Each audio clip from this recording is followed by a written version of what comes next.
మైసూర్ పన్నీర్ దోశ. ఇది ఒక హోటల్లో చూశాను. ఈ ప్రాసెస్ అంతా కూడా తిన్నాను, చాలా బాగుంది. ఇంట్లో ట్రై చేశాను, అక్కడ రెసిపీ అడిగి నేను ట్రై చేశాను. అండ్ నా టిప్స్ కూడా ఇందులో కొన్ని యాడ్ చేశాను. సో రెసిపీ అయితే చూసేసండి. చాలా ప్రోటీన్ రిచ్ రెసిపీ అనమాట.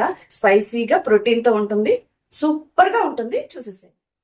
మొదట ఒక చిన్న మిక్సీ జార్లోని 20 నుంచి 25 ఎండుమిరపకాయలు వేడి నీళ్ళలో నానబెట్టినవన్నమాట. అవి మిక్సీలో వేసుకోవాలి. తర్వాత ఒక వెల్లుల్లిపాయ, మొత్తం ఒక వెల్లుల్లిపాయ తొక్కతో సహా తీసేసాను. ఇంట్రెస్ట్ లేకపోతే తొక్క తీసేసి వేసుకోవచ్చు.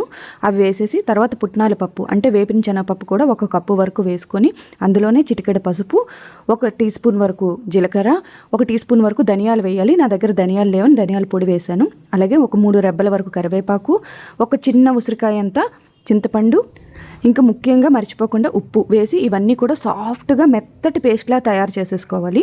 అలాగే ఒక పన్నీర్ క్యూబ్ తీసుకొని పన్నీర్ ఇలా చిన్నగా తురిమేసుకున్నాను అనమాట.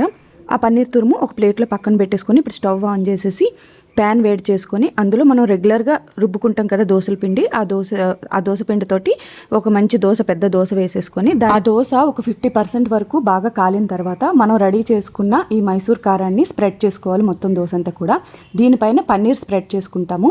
మనం పన్నీర్ ప్లేస్లోని ఎగ్ వేసామనుకోండి, ఎగ్ కొట్టి స్ప్రెడ్ చేసామనుకోండి పచ్చిగుడ్డు, అది మైసూర్ ఎగ్ దోశ అయిపోతుంది. అదే మనం బంగాళదుంప ఫ్రై కర్రీ పెట్టామనుకోండి మైసూర్ మసాలా దోశ అయిపోతుంది. ఇలా మనకు నచ్చిన ఐడియాస్ పెట్టుకొని మనం రకరకాలుగా ఈ దోశలు మంచి యమ్మీగా తినొచ్చు అనమాట. ఇంకా పైన అయితే నేను క్రంచీనెస్ కోసం ఉల్లిపాయలు కూడా స్ప్రెడ్ చేశాను. తర్వాత ప్లేట్లోకి తీసుకొని అల్లం పచ్చడితో కానీ కొబ్బరి పచ్చడితో కానీ తింటే అద్దరిపోతుంది. అసలు ఉదయాన్నే బ్రేక్ఫాస్ట్కి ఈ ప్రోటీన్ దోశ చాలా బాగుంది. నచ్చితే ట్రై చేయండి.